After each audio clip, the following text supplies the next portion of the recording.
Atau tidak? Nah, ayo kita hitung. Kapan kita pertama kali percaya Tuhan Yesus? Ya, itu. Sejak hari itu kita percaya Tuhan Yesus dan kita harus berusaha percaya seperti yang dikatakan kitab suci. Harus berusaha seperti itu. Maka air ini nggak pernah berhenti mengalir. Aliran nggak pernah mampat. Katakan amin. Ini nggak pernah mampat. Air itu dihitung debitnya berapa liter per detik. Betul tidak? Berapa liter per detik. Itu debit air. Nah, kalau misalnya masing-masing kita, nggak usah dilebihin, punya 3 aliran saja, masing-masing kita. Ngomong saja setiap aliran per detik, ya, dikecilkan, nggak usah banyak-banyak. Keluarnya cuma 3 liter. Itu kecil kalau satu mata air 3 liter. Oke lah, 2 liter, kecilin lagi. Maka 1 detik kalau kita punya 3 aliran keluar berapa liter? 6. Kalikan 1 jam. Berapa detik? 1 jam itu berapa detik? 300? 3.600? 3.600 ya? Oh ya, kalikan. 3.600 kali 6. 31.000? Wih, pasti pinter ngitung duit kamu. Pasti cepat. Oke. 21.600 liter per jam. 24 jam. Ngerti? Kalau ini hitungannya benar, saudara. Bukankah dunia sedang kehausan? Loh, jawabnya atau tidak? Bukankah dunia sedang kehausan? Maka kemana saja kita pergi, terang, garam, dan air itu terus mengikuti. Masa tidak ada orang yang melihat kita? Ngerti gak pertanyaan ini? Kalau sampai kita gak bisa menerangi, menggarami, menyegarkan hidup orang, ada yang salah dalam hidup Kristen kita. Yang keempat, kasih. Betul? Ini hebat sekali. Saudara, bedakan antara kasih dengan cinta. Cinta itu banyak di terminal, di pasar, di mall, di hotel. Wow, cinta itu banyak. Kasih itu beda dengan cinta. Kasih itu kebutuhan semua manusia. Bayi yang lahir, beri susu yang paling mahal. Beri vitamin yang paling bagus. Beri pakaian yang paling mahal. Siapkan tempat tidur yang mewah. Ruangan yang bersih ber-AC. Tapi dokter ahli anak mengatakan, cari jurnalnya. Kalau bayi itu gak pernah disentuh oleh tangan dan dipeluk, dia akan mati.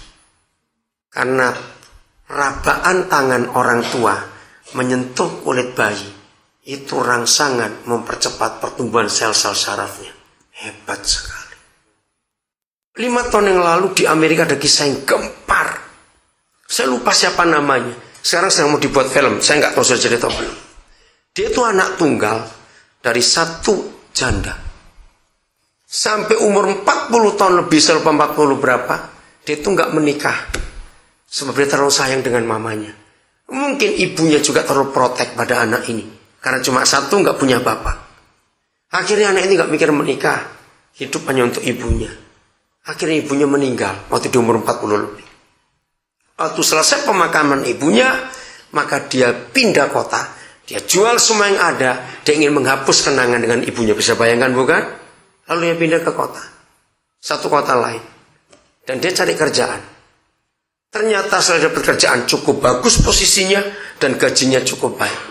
Tapi suatu hari ketika dia sudah sampai pada satu titik, dia ingin bunuh diri.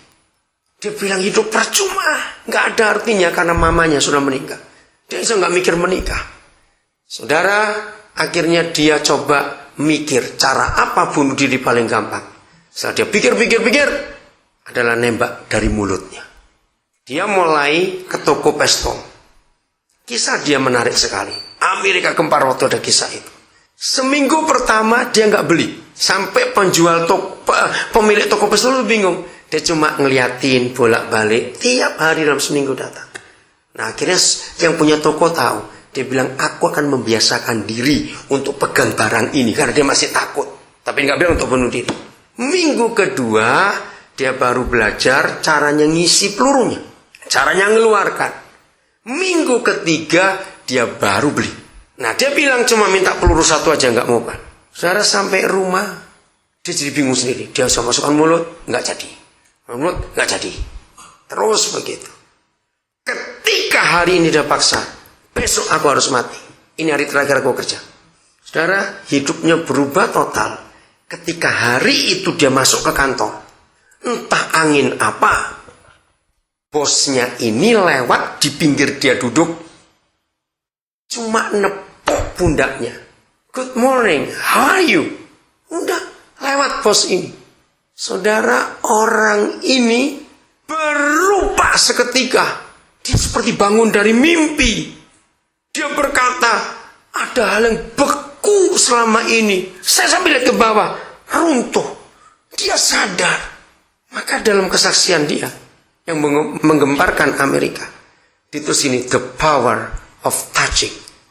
Besoknya, bosnya diberi hadiah PlayStation oleh karyawan ini. Itu pun bekas dia. Nah, bosnya kan ya agak mikir, kenapa kamu kasih hadiah aku ini? Karena aku bisa beli. Dan ini cuma mainan anak-anak. Nah, karena bosnya itulah kisah ini terungkap sampai jadi berita nasional, saudara. Dan orang Amerika mau merubah hidupnya. Jadi dia cerita, kemarin kamu ingat, kamu nepuk pundakku, ya bosnya juga lupa. Yang mana? Pokoknya kemarin. Oh ya? Terus kenapa? Kamu tahu tepukan itu merubah hidupku. PlayStation ini temanku selama sekian belas tahun terakhir ini. Karena kamu gak punya siapa-siapa. Jadi dia temanku tiap hari kalau aku pulang kerja. Sekarang aku gak butuh dia, aku kasih kamu. Hidupku sudah berubah. The power of touching. Saudara, dunia gak butuh macam-macam. Gak butuh khotbah, gak butuh apa-apa. Betul tidak? Kasih itu dibutuhkan semua orang. Bukan cinta. Di dalam kasih gak ada unsur seks. Sekarang saya mau buktikan kepada saudara. Cari buku apa saja di dunia ini. Hanya menulis tentang cinta, cinta, cinta. Hanya Alkitab satu-satunya buku di dunia yang menulis tentang kasih. 1 Korintus 13. Itu dahsyat sekali. Nah, dunia butuh ini.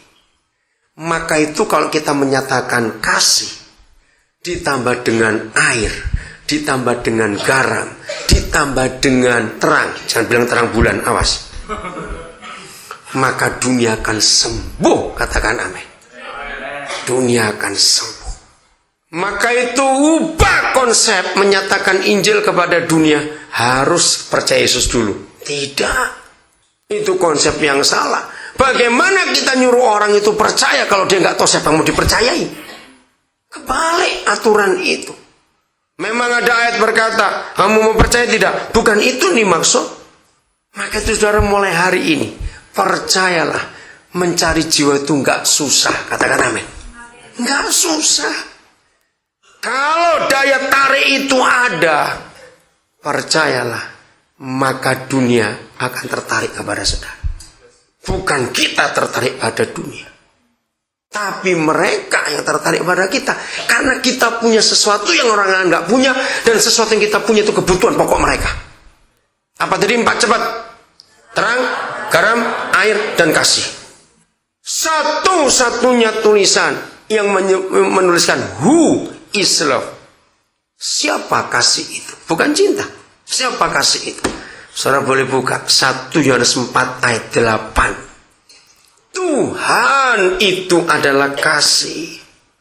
Jelas sekali. Jadi tidak ada tulisan lain di dunia yang bisa mengatakan itu kecuali Alkitab. Maka itu kalau kita mau menyatakan kasih, luar biasa. Salah seorang anak kami namanya Ronald Pangemanan, ketika dia mendengar saya mengajar tentang bedanya kasih dengan cinta, lalu dia ngarang lagu bagus. Cinta harus memiliki. Lagunya keren betul. Nah, ketika pertama kali ditayangkan di radio-radio swasta di Jakarta, saudara, wah, nggak ada satupun orang yang setuju. Masuk semuanya di Facebook mereka, waduh, bilang nggak mungkin.